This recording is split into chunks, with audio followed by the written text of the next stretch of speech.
The Central Pacific in September of 1972 was a chessboard of shadows and steel where the Cold War played out in silent moves beneath endless blue horizons. President Nixon had just concluded his historic visit to Moscow, but détente was a fragile thing, especially in waters where Soviet nuclear submarines prowled like metallic sharks, testing American resolve with each submerged mile. Task Force 77 maintained its station 200 nautical miles northeast of the Marshall Islands, a small fleet of gray warships cutting through swells that had rolled unbroken across thousands of miles of open ocean. The USS Constellation, a massive aircraft carrier, served as the centerpiece, her flight deck stretching like a floating runway on waters deeper than any land-based canyon. Alongside her moved the cruiser USS Chicago, two destroyers, and a frigate, all under the command of Captain Marcus Kellerman, a veteran officer who had spent most of his career in these Pacific waters. The mission was routine, patrol exercises in international waters while keeping an eye out for Soviet submarines that had been spotted with increasing frequency near the old Japanese atolls. These were the scattered remains of World War II fortifications, islands that had been bombed to coral fragments decades earlier, but still appeared on navigation charts like forgotten dots. What those intelligence reports failed to mention, what perhaps they could not explain, were the stories that had persisted among Marshallese fishermen for generations, whispered legends of something that moved beneath the deepest waters where the old seamounts plunged toward the abyssal plain. The locals called it Kajur, the thing that surfaces when the moon is dark and the water turns black as obsidian. American anthropologists had cataloged these tales as typical Micronesian folklore, maritime superstitions born from centuries of isolation on coral atolls surrounded by ocean depths that could swallow mountains. The water temperature held steady at 84 degrees Fahrenheit, typical for early fall in the tropical Pacific, but the barometric pressure had been dropping steadily for 18 hours, not enough to signal an approaching typhoon, but sufficient to create an unsettling tension that veteran sailors could feel in their bones. Chief Petty Officer William Torres, master-at-arms aboard the Constellation, noted in his private log that the ocean had taken on an unusual quality in recent days, a deep indigo darkness that seemed to absorb rather than reflect the brilliant Pacific sunlight. The carrier's fighter planes, F-4 Phantoms, made regular flights overhead, their twin engines leaving brief contrails in the humid air. Lieutenant Commander Sarah Chin, the intelligence officer aboard the Chicago, had been monitoring radio communications when she first noticed the strange readings on the ship's sonar. The sounds didn't match any known submarine. Instead, the underwater microphones picked up something almost organic, moving at depths that would crush any normal vessel. As the sun began its descent toward the western horizon, painting the ocean in shades of copper and gold, the men and women of Task Force 77 went about their duties with the practiced efficiency of a well-oiled machine. They had no way of knowing that their presence in these particular coordinates, coordinates that appeared on no Soviet naval charts but had been marked in Marshallese oral tradition for over 4 centuries, had awakened something that had slumbered in the crushing darkness of the Mariana Trench's outer reaches, something that now moved upward through layers of water that had not known sunlight since the last ice age ended.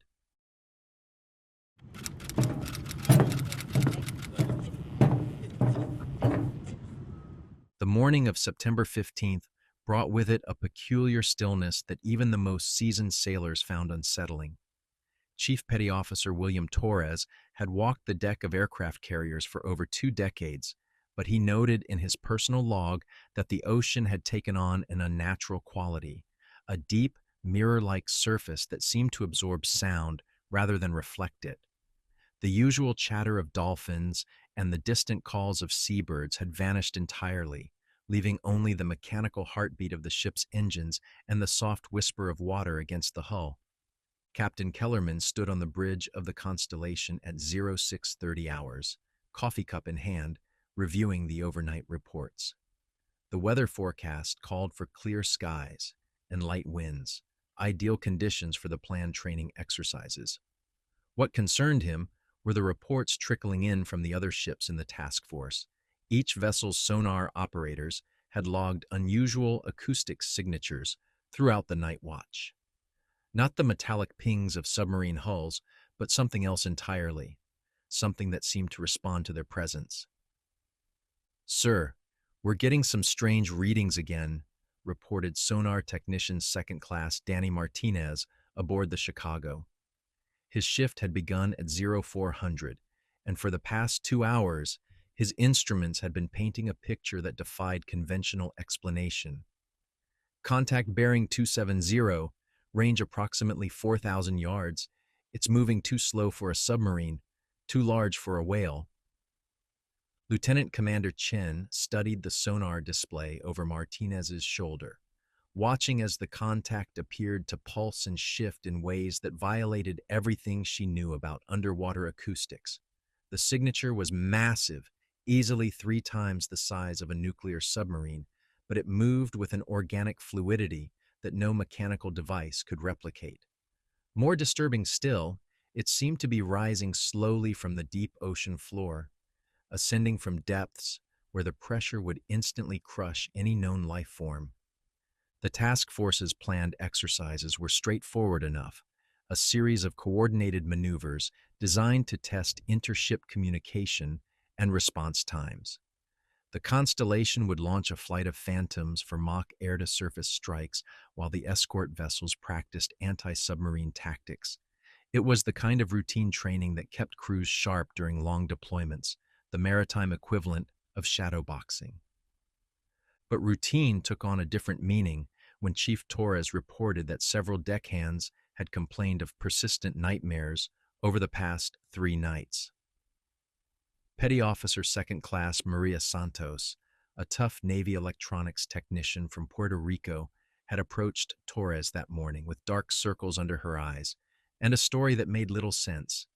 She claimed to have heard singing during the midnight watch, not human voices, but something that seemed to rise from the water itself, wordless melodies that made her teeth ache and her vision blur. "Chief, I know how this sounds," Santos had whispered, glancing around the empty corridor outside the electronics workshop. "But I wasn't the only one who heard it. Rodriguez heard it too, and Petty Officer Kim. We all heard the same thing, this low, deep sound that wasn't coming from anywhere on the ship." Torres had filed a routine report noting possible stress-related audio hallucinations among crew members, but privately, he found himself listening more carefully during his own watches. The ocean, he realized, was not entirely silent. There was something beneath the surface noise of engines and waves, a subsonic vibration that seemed to come from the water itself. By 0800 hours, the task force had moved into formation for the day's exercises. The morning sun cast long shadows across the flight deck as aircraft maintenance crews prepared the Phantoms for launch. Everything appeared normal.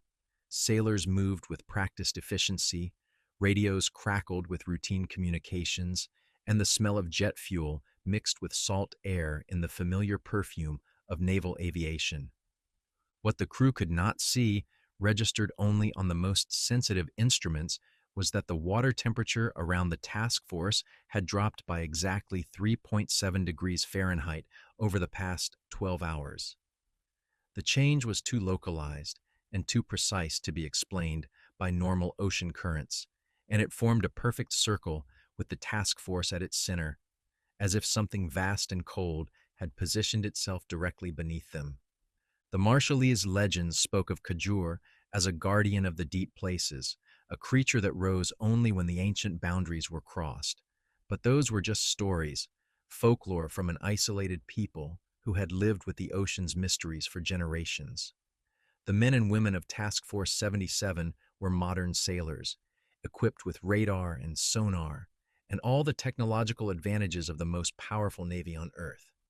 They had no reason to believe they were sailing directly over something that had been waiting in the abyssal darkness for decades, something that had first stirred when the atomic tests began at Bikini Atoll in 1946, and had grown more restless with each passing year as the Cold War heated the surface world, while the deep places remained forever cold and patient.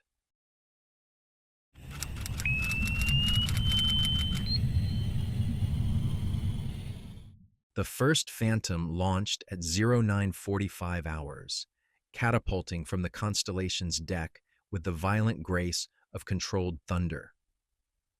Lieutenant Jake Morrison felt the familiar kick in his spine as the steam catapult hurled his F-4 from 0 to 150 knots in less than 3 seconds, but something felt different as he climbed away from the carrier. The air itself seemed thicker, more resistant, as if the atmosphere had taken on the consistency of warm honey. "Blackjack Control, this is Phantom 2-1," Morrison radioed back to the carrier. "Everything looks normal up here, but I'm getting some unusual readings on my instruments. Compass is drifting about 10 degrees off magnetic north." Below him, the ocean stretched away in all directions, like a sheet of dark glass. From 3,000 feet, Morrison could see the entire task force laid out in perfect formation. 5 gray ships cutting white wakes through water so still it barely seemed to move. But at the edges of his vision, something else caught his attention. The water around the ships appeared to be a different color, darker somehow, as if it held more depth than the surrounding ocean. Aboard the Chicago, Lieutenant Commander Chen had spent the morning correlating sonar data with oceanographic charts, trying to make sense of the readings that defied every principle of underwater acoustics she had learned in 20 years of naval service. The contact that sonar technician Martinez had detected was not behaving like any known object, biological or mechanical. It seemed to pulse in rhythm with something, expanding and contracting in a pattern that almost resembled breathing. "Ma'am, you need to see this," Martinez called from his console, his voice carrying an edge of concern that professional sailors rarely allowed themselves to show. "The contact is directly beneath us now, and it's responding." Chen moved to the sonar station and watched in fascination as the display showed their own active sonar pulses being answered, not echoed, but answered by something that sent back its own acoustic signals. The return pattern was complex, almost musical, with harmonic frequencies that created an intricate weaving of sound through the water column. "How deep?" Chen asked. "That's the problem, ma'am. The signal is coming from at least 8,000 feet down, but the return strength suggests something massive, and—" Martinez hesitated, his training warring with what his instruments were telling him. "It's rising." Captain Kellerman had been monitoring the exercises from the bridge when his communications officer handed him a message that made him pause mid-sip of his coffee. Pearl Harbor had forwarded an urgent inquiry from the Smithsonian Institution's Pacific Research Division.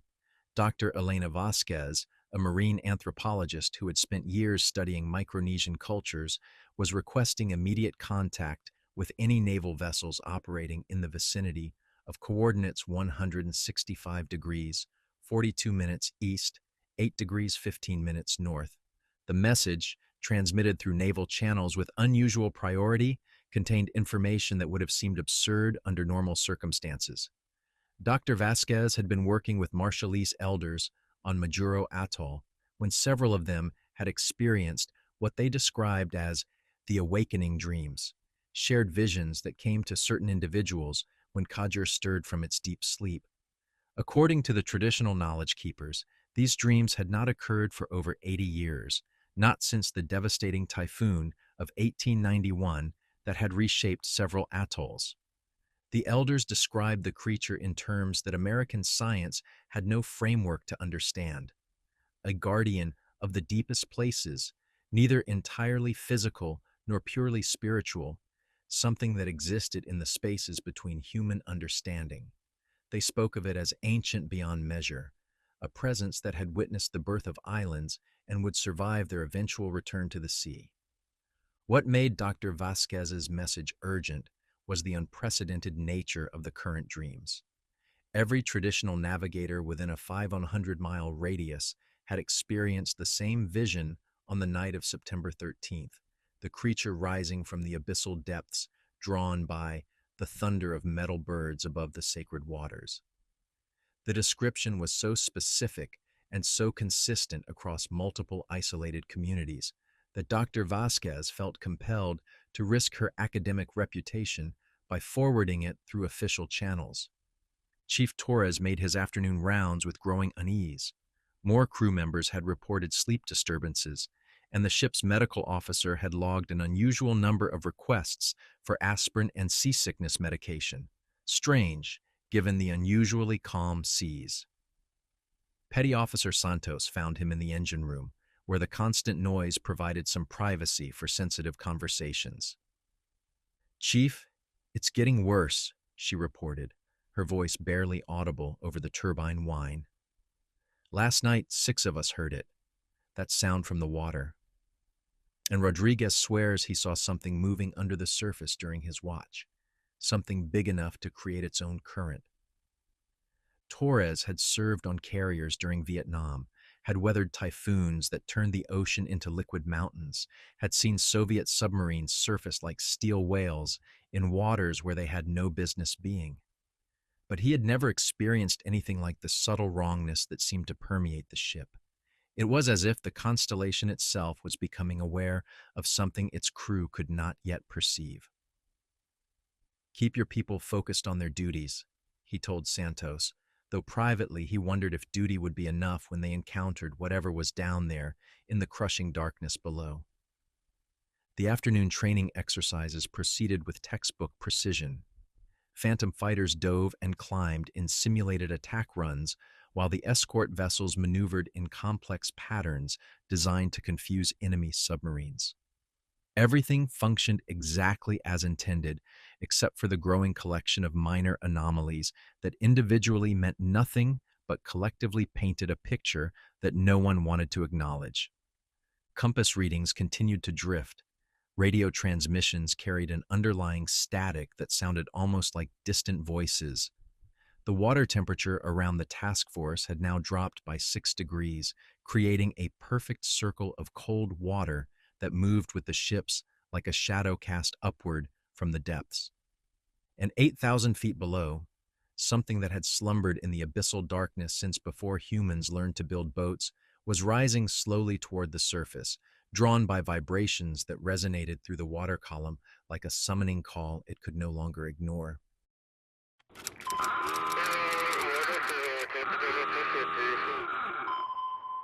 At 14:47 hours, the ocean changed. Lieutenant Morrison was banking his Phantom through a routine training maneuver when his radar suddenly painted a contact larger than anything in his experience. The return signature filled his screen from edge to edge, as if the entire ocean floor had somehow risen to within 2,000 feet of the surface. He cycled through his instruments twice, certain of a malfunction, but every system confirmed the same impossible reading. "Blackjack Control, Phantom 2-1. I'm showing a massive contact, bearing 090 from the task force.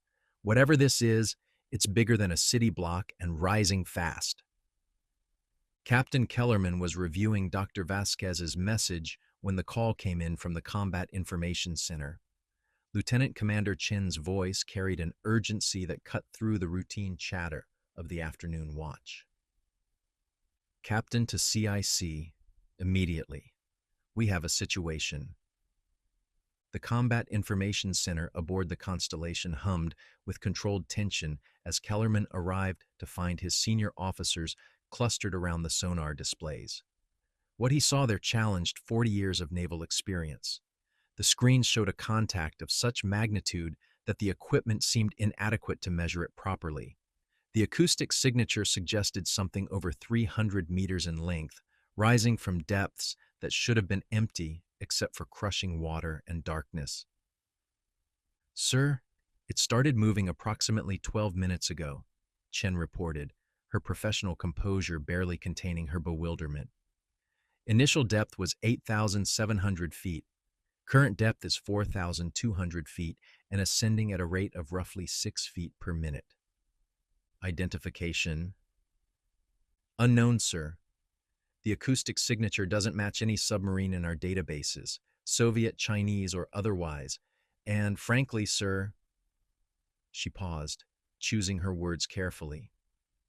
Nothing we know of could withstand the pressure at those depths and still be capable of movement. Aboard the Chicago, sonar technician Martinez watched his instruments with growing alarm. The contact that wasn't just rising, it was changing shape. The sonar returns showed what appeared to be massive appendages extending and retracting, creating water displacement patterns that defied oceanographic physics. More unsettling still, the creature, for lack of a better word, seemed to be generating its own acoustic signals, complex harmonic frequencies that created interference patterns with the ship's active sonar. "Ma'am, it's trying to communicate," Martinez reported to Lieutenant Commander Chen over the intercom. His voice carried a mixture of professional fascination and primal unease. "These aren't random sounds. There's structure here, patterns. It's definitely responding to our sonar pings, but it's also initiating contact on its own."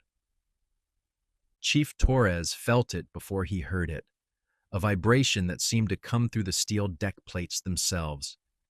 Deep in the constellation's engineering spaces, sensitive instruments began registering oscillations that had no mechanical source. The ship's massive hull was acting like a resonating chamber, amplifying sounds that originated from far below the surface. The first visual sighting came from seaman apprentice Jackson Willis, standing lookout watch on the destroyer towers. At 15:02 hours, he reported seeing what he initially described as a disturbance in the water, approximately 2,000 yards off the starboard bow. The disturbance manifested as a circular area where the ocean surface appeared to be moving differently, rising and falling in patterns that had nothing to do with the prevailing swells. "It's like watching someone breathing under a blanket," Willis would later tell investigators, though his official report stated only that he had observed anomalous wave action consistent with large submerged object. Petty Officer Santos was in the electronics workshop when every piece of sensitive equipment began registering electromagnetic anomalies. Radio frequencies drifted without explanation. Radar displays showed ghost contacts that appeared and vanished, and the ship's internal communications system carried a low-frequency hum that seemed to originate from outside the vessel entirely. "Chief Torres to electronics workshop," came the call over the intercom. "We're getting reports of equipment malfunctions throughout the ship. Can you confirm any EM interference from your position?" Santos checked her instruments and found readings that made no sense. "Chief, I'm showing massive electromagnetic activity, but it's not coming from any of our systems. The frequency is too low, almost in the subsonic range. And it's getting stronger." By 15:15 hours, every ship in the task force was reporting similar phenomena. Compass needles swung in slow arcs, electronic equipment operated erratically, and sensitive personnel, those with inner ear problems or susceptibility to motion sickness, began experiencing severe disorientation despite the calm seas. Lieutenant Morrison, still airborne and circling at a safe distance, provided the first coherent description of what was rising from the depths. His radio transmission, recorded by multiple receivers and later transcribed from the black box recordings, would become one of the few official documents to describe the initial sighting. "Blackjack Control, I have visual contact with Jesus Christ. I don't know what I'm looking at down there. There's something in the water, something massive. It's not breaking the surface, but I can see it moving underneath. The water is bulging upward like there's a submarine the size of a football field just below the surface. And there are appendages, tentacles maybe. They're reaching up toward the surface, but they're not quite breaking through." The sonar operators aboard the Chicago watched in fascination as the contact continued its methodical ascent. At its current rate of rise, It would reach a depth of 1,000 feet within the next 2 hours. More troubling was the realization that the creature's acoustic signature was becoming more complex, more insistent. The harmonic frequencies it generated seemed to resonate with the hulls of the ships themselves, creating a phenomenon that one technician would later describe as like being inside a tuning fork. Captain Kellerman stood on the bridge, binoculars trained on the water where his lookouts reported the disturbance. Through the powerful optics, he could see what appeared to be a dark mass moving beneath the surface, its outline visible through perhaps 20 feet of crystal-clear Pacific water. The shape was organic, fluid, nothing like any marine life in his considerable experience. And it was enormous, easily dwarfing the largest whale species known to science. Communications. Get me a priority channel to Pearl Harbor, Kellerman ordered.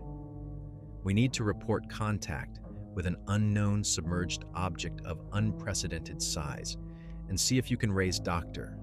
Vasquez at the Smithsonian. I think we're going to need her expertise. The radio operator's response was immediate and troubling. Sir, all long-range communications are down. We're getting massive interference on all frequencies. We can maintain ship-to-ship contact within the task force, but everything beyond that is being jammed. As if summoned by his words, a sound rose from the depths that had nothing to do with human technology.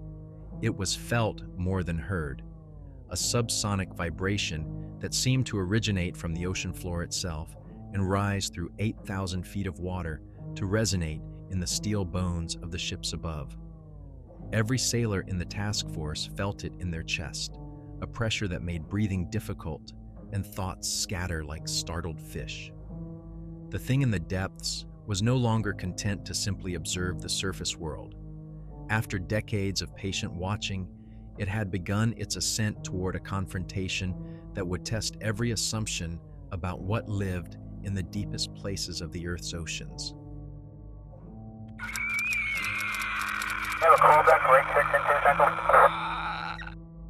At 16:23 hours, the ocean began to rise.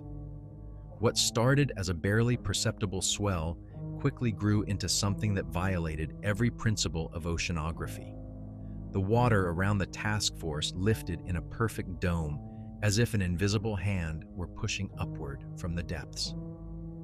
From Lieutenant Morrison's aerial perspective, the phenomenon was breathtaking and terrifying, a circular bulge in the ocean's surface nearly a mile in diameter, with the 5 ships of Task Force 77 riding the crest like toys in a bathtub. Blackjack Control, you need to see this from up here, Morrison radioed, his voice tight with controlled awe. The water is rising in a perfect circle around the task force. I'm estimating the center of the dome is about 60 feet higher than normal sea level, and there's something moving underneath, something massive. Captain Kellerman felt the Constellation's deck tilt at an angle that should have been impossible in calm seas. The carrier's gyroscopic stabilizers screamed in protest as they tried to compensate for forces that had no meteorological explanation. Around him, the bridge crew maintained their posts with professional discipline, but he could see the fear in their eyes as they struggled to understand what was happening to their ship. Damage control, report, Kellerman ordered into his intercom. No structural damage, sir, but we're experiencing stress loads beyond design parameters. Whatever's causing this, it's affecting the entire hull uniformly. It's like we're being lifted by something underneath. The sonar picture from the Chicago revealed the creature in terrifying detail. At a depth of 800 feet, it had finally stabilized its ascent, but its size defied comprehension. Sonar technician Martinez watched his displays with the fascination of a man witnessing something beyond human experience. Contact is maintaining position at depth 800 feet, he reported to Lieutenant Commander Chen. Length approximately 900 feet, width. It's hard to determine because the edges seem to be constantly shifting. But ma'am, this thing has to mass more than anything that's ever lived in Earth's oceans. The acoustic signature had evolved into something that could only be described as communication. Complex harmonic patterns rippled through the water, creating interference effects that made the task force's sonar operators feel as though they were eavesdropping on a conversation in an alien language. The creature was no longer simply responding to their sonar pings. It was initiating contact, sending structured signals that carried an unmistakable sense of purpose. Chief Torres was in the main engineering space when the ship's hull began to sing. The massive steel structure resonated with frequencies generated by the creature below, creating harmonics that seemed to penetrate every compartment. Sensitive instruments throughout the ship registered vibrations that had nothing to do with mechanical systems and everything to do with something that was trying to communicate through the medium of the ocean itself. All hands, came the announcement over the ship's intercom. This is the captain. We are currently experiencing unusual oceanographic conditions. All personnel are to remain at their duty stations and follow standard emergency procedures. This is not a drill. The electromagnetic effects intensified as the creature stabilized its position. Radio communications between ships became nearly impossible as every frequency filled with static that seemed to carry patterns within patterns. Radar displays showed contacts that appeared and vanished, ghost images that suggested the creature was somehow manipulating electromagnetic fields across a vast area. Petty Officer Santos watched in amazement as her electronic equipment registered field strengths that should have been impossible in the middle of the ocean. Chief, I'm reading EM signatures that are off the charts. This thing isn't just big. It's generating its own electromagnetic field. I've never seen anything like it. At 16:34 hours, the first physical contact occurred. Seaman Willis, still on lookout duty aboard the towers, reported what he initially thought was debris in the water. But as the object moved closer to his ship, he realized he was looking at something organic, a massive appendage that broke the surface with the fluid grace of a whale's fluke, but on a scale that dwarfed any living creature in the fossil record. Bridge, look out. I have visual contact with something in the water off the port bow. It's moving toward us, and it's huge. The appendage that Willis described was captured on the ship's closed-circuit television system, providing the first visual record of the creature. The grainy black and white footage showed what appeared to be a tentacle or limb of impossible proportions, easily 60 feet in length and thick as a subway tunnel. The surface was not smooth like a squid's tentacle, but covered in what looked like overlapping plates or scales that shifted and changed as the appendage moved through the water. Lieutenant Commander Chen watched the footage from the Combat Information Center with a mixture of scientific fascination and primal terror. Whatever they were dealing with, it was unlike anything in the known taxonomy of Earth's marine life. The creature's movements were too coordinated, too purposeful to be merely instinctual.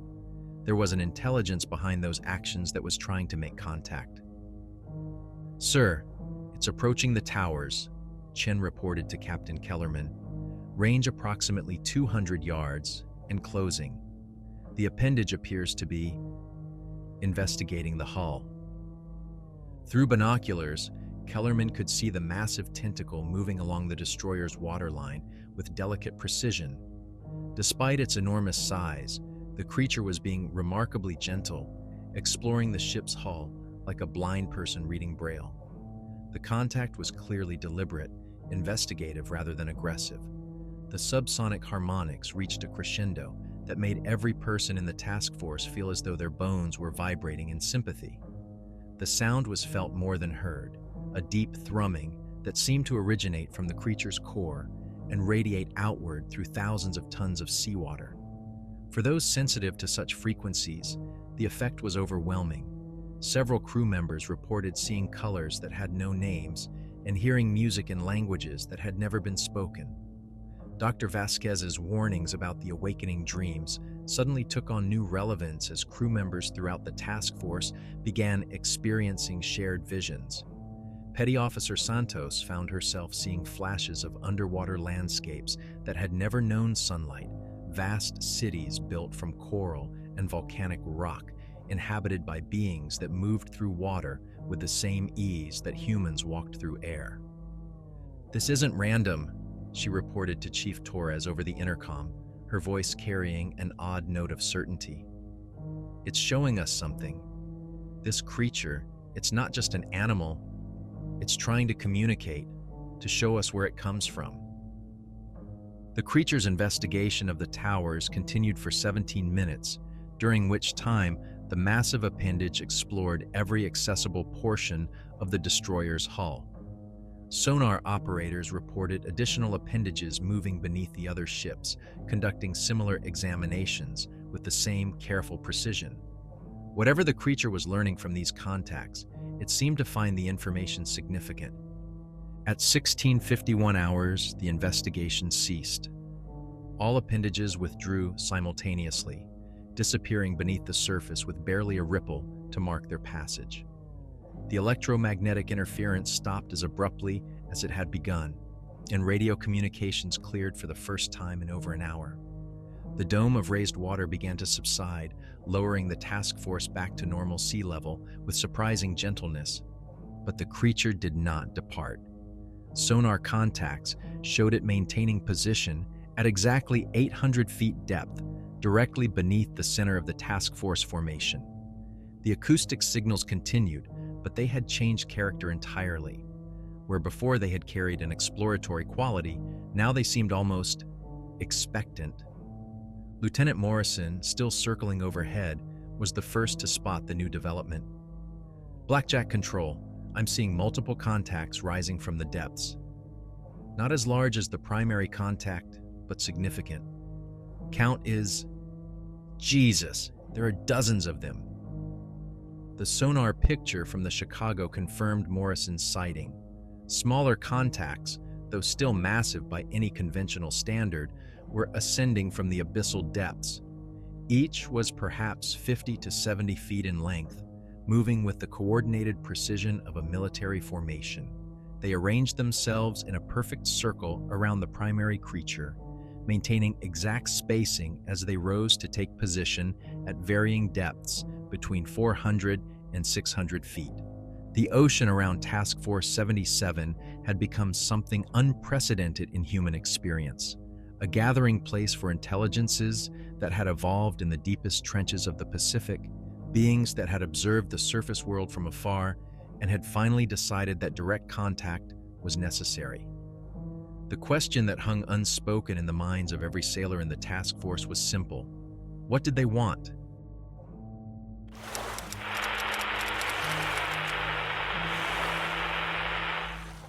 At 17:43 hours, the creatures began their descent. The withdrawal was as coordinated as their arrival had been chaotic. One by one, the smaller entities that had formed the protective circle around the massive central being faded from sonar screens, sinking back into the abyssal depths with the same deliberate precision they had shown during their ascent. The electromagnetic interference cleared frequency by frequency, allowing normal communications to resume across the task force. But the ocean did not return to its previous state.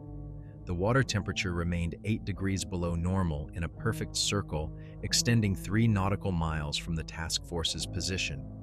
More unsettling still, the acoustic properties of the surrounding seawater had been fundamentally altered.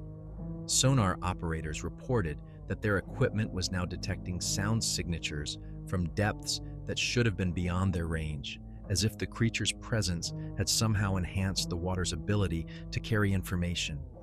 Captain Kellerman stood on the bridge of the Constellation, watching his ship settle back into normal formation as the supernatural dome of water finally dissipated.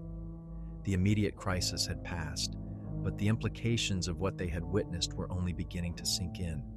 In 40 years of naval service, including combat tours in 2 wars, He had never encountered anything that challenged his understanding of reality itself. "Communications. Are we back in contact with Pearl Harbor?"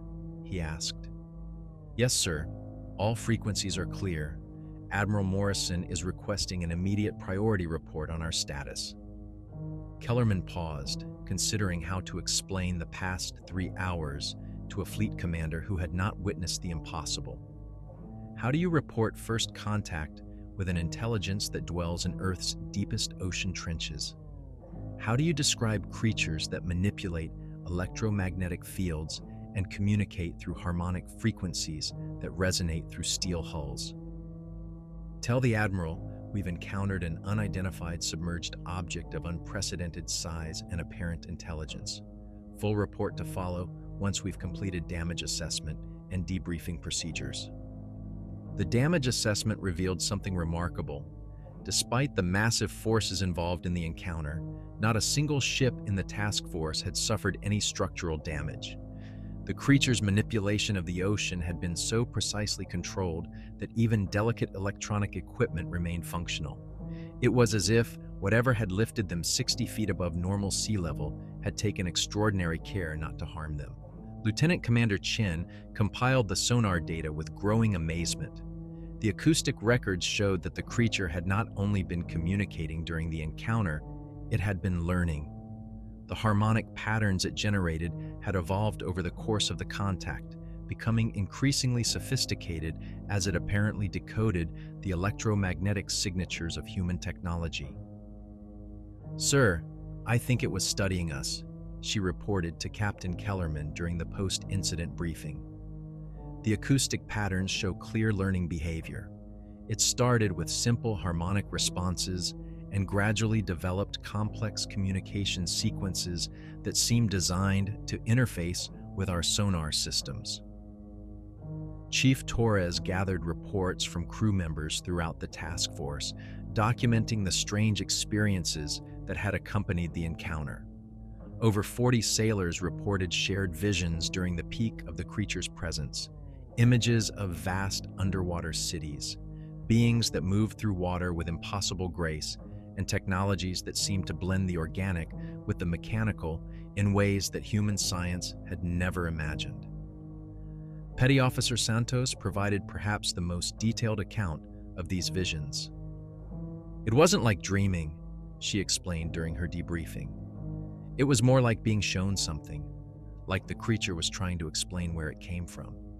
I saw structures on the ocean floor that were clearly artificial, but they were grown rather than built. And there were others, beings similar to the one we encountered but smaller, moving through these underwater landscapes like they belonged there." The medical officer aboard the Constellation noted that none of the crew members who experienced these visions showed any signs of psychological trauma or disorientation. Instead, they seemed remarkably calm and articulate when describing what they had seen, as if the information had been carefully shared rather than forcibly implanted. Lieutenant Morrison completed his aerial reconnaissance and returned to the carrier with reconnaissance footage that would later become classified at the highest levels. The aerial photography showed clear evidence of the creature's presence, unusual water coloration, the geometric precision of the raised dome, and most remarkably, what appeared to be symbols or patterns in the water's surface that had persisted for several minutes after the creature's departure. Dr. Vasquez finally established radio contact with the task force at 1834 hours. Her relief at learning that the encounter had been peaceful was evident even through the static-filled communication link. "Captain Kellerman, the elders on Majuro have been monitoring the situation through their traditional methods," she reported from her research station. "They say the awakening dreams ended approximately 1 hour ago, which corresponds to your timeline for the creature's departure. According to their interpretation, this was not an aggressive encounter. It was what they call recognition." "Recognition of what, Doctor?" "Of humanity's expansion into the deep ocean environment. The elders believe that our presence in these waters, combined with the decades of nuclear testing in the Pacific, has finally drawn the attention of what they call the Deep Guardians. This encounter may have been their way of introducing themselves. The implications of Dr. Vasquez's interpretation were staggering. If accurate, it meant that Task Force 77 had not simply encountered an unknown sea creature, they had participated in first contact with an intelligence that had been observing human activity for decades, possibly longer. As evening approached, the task force maintained position over the site of the encounter. Sonar operators continued to monitor the depths, but the massive creature and its escorts had apparently withdrawn to depths beyond detection. The ocean had returned to its normal temperature and acoustic properties, but subtle changes remained. Compass readings were now consistently accurate to a degree of precision that exceeded their equipment's normal capabilities, and radio communications carried farther and clearer than should have been possible. Seaman Willis, still on lookout duty aboard the towers, reported one final observation as the sun set over the Pacific. The water in the area of the encounter had taken on a faint luminescence, visible only in the growing darkness. It was not the familiar blue-green glow of bioluminescent plankton, but something deeper and more purposeful, a pattern of lights that seemed to pulse in rhythm with something far below the surface. Captain Kellerman concluded his preliminary report to Pearl Harbor with a recommendation that would shape naval policy for decades to come. It is this commander's assessment that we have encountered a form of intelligence indigenous to Earth's deep ocean environment. While the encounter was peaceful, the technological capabilities demonstrated suggest these entities possess abilities that far exceed our current understanding of marine biology and physics. Recommend immediate consultation with marine scientists, anthropologists, and intelligence specialists to develop appropriate protocols for future contact. What Captain Kellerman could not know, as he filed his report and prepared his crew for the long journey back to Pearl Harbor, was that the encounter had been observed by more than just the creatures in the depths. Soviet submarines, maintaining silent watch at the edges of the Pacific, had recorded acoustic signatures that would puzzle their sonar operators for months. Chinese listening posts had detected electromagnetic anomalies that suggested technology beyond anything in their databases. The secret of what happened in the Central Pacific on September 15, 1972, would not remain secret for long. But the official response to first contact with Earth's deep ocean intelligence would prove to be far more complex and far more dangerous than anyone aboard Task Force 77 could have imagined.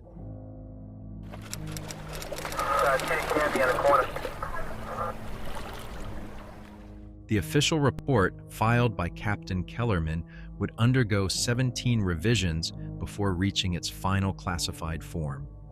Each revision removed another layer of detail, another piece of evidence that something extraordinary had occurred in the Central Pacific.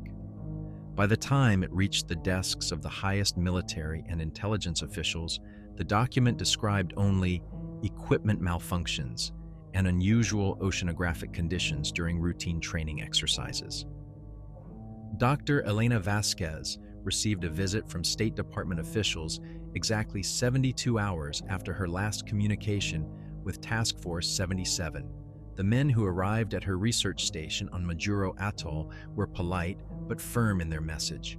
Her research into Marshallese maritime folklore was being terminated due to national security considerations.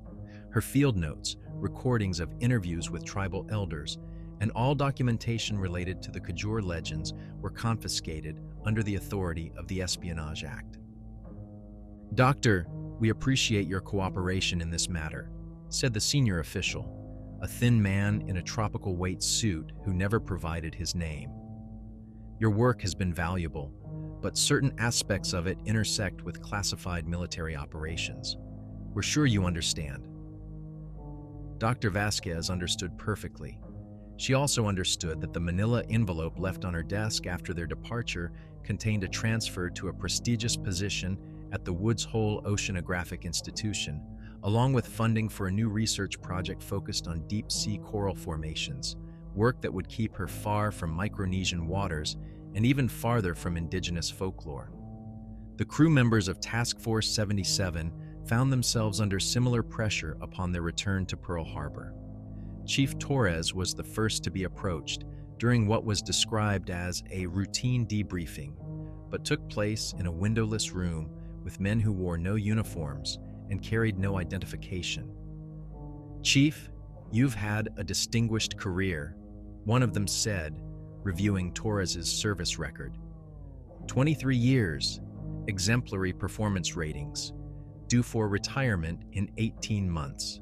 It would be unfortunate if anything were to interfere with your pension eligibility. The message was clear. The events of September 15th had never occurred. Equipment malfunctions, stress-related hallucinations, normal oceanographic conditions. These were the only acceptable explanations for what Task Force 77 had experienced. Petty Officer Santos received a promotion and transferred to a communications facility in Nevada, where her expertise in electronic warfare would be better utilized. Lieutenant Commander Chen found herself assigned to a research position at the Naval War College, studying historical submarine warfare tactics. Sonar technician Martinez was transferred to the Great Lakes Naval Training Center, where his skills would be employed, training new recruits on systems that bore no resemblance to the sophisticated arrays he had operated in the Pacific. One by one, every member of Task Force 77 who had witnessed the encounter was reassigned, promoted, or quietly encouraged to accept early retirement. The official explanation was routine personnel rotation, but the pattern was unmistakable. Scatter the witnesses, compartmentalize the knowledge, and ensure that no group of people could ever again corroborate the full story. The most sophisticated suppression effort focused on the physical evidence.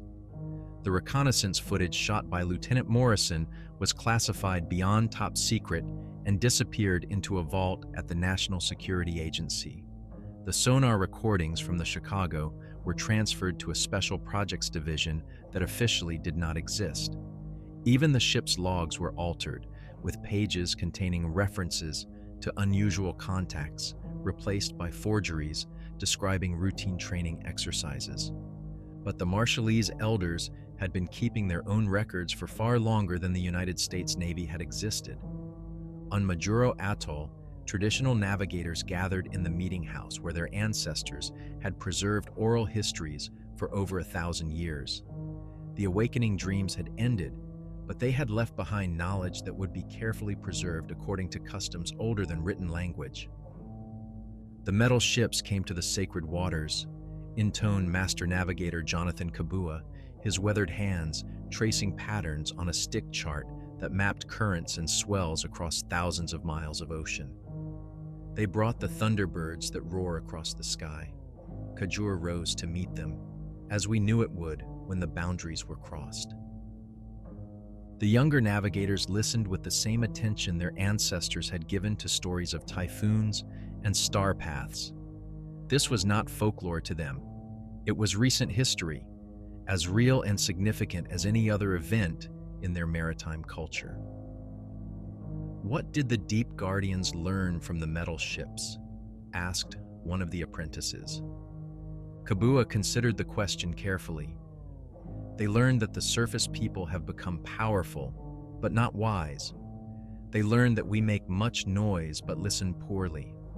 Most importantly, they learned that we are not ready for what lies in the deepest places." The stick chart on which Kabua traced his patterns would never appear in any museum or anthropological study.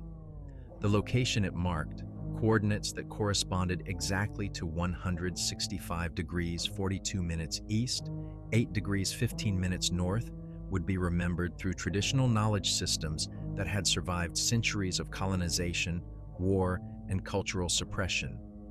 Dr. Vasquez, now officially researching coral formations at Woods Hole, maintained her own private documentation. In a safety deposit box in Boston, she preserved copies of her original field notes and a detailed analysis of the awakening dreams reported by 16 different traditional navigators across the Marshall Islands. Her official research focused on benthic ecosystems, but her true work continued in secret. She had identified patterns in the folklore that suggested the encounter with Task Force 77 was not unprecedented. Similar stories appeared in the oral histories of other Pacific cultures, brief mentions of contact with beings from the deep places, always connected to periods of unusual military or industrial activity in specific ocean regions. The atomic testing at Bikini Atoll had generated similar stories among the Marshallese, though these had been dismissed by American officials as radiation-induced hallucinations. Japanese fishermen had reported encounters with metal fish that sang during the 1960s, stories that were buried by their own government to avoid interference with American alliance relationships. Most intriguingly, Dr. Vasquez had discovered Soviet naval reports that had been leaked to Western intelligence services. These documents, classified at the highest levels, described acoustic anomalies detected by nuclear submarines operating in the Pacific during the early 1970s. The frequencies matched exactly those recorded by Task Force 77, but the Soviet reports described them as possible American acoustic weapons testing. The truth, Dr. Vasquez realized, was that multiple governments were aware of the Deep Guardians, but each assumed the phenomena were connected to their adversaries' military programs.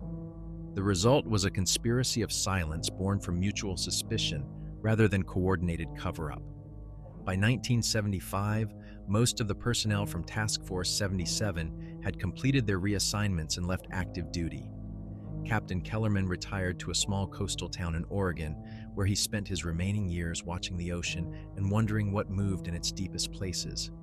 He never spoke publicly about September 15, 1972, but his private journals, discovered after his death in 1994, contained detailed sketches of tentacled creatures and calculations attempting to determine the water displacement of objects the size of small islands.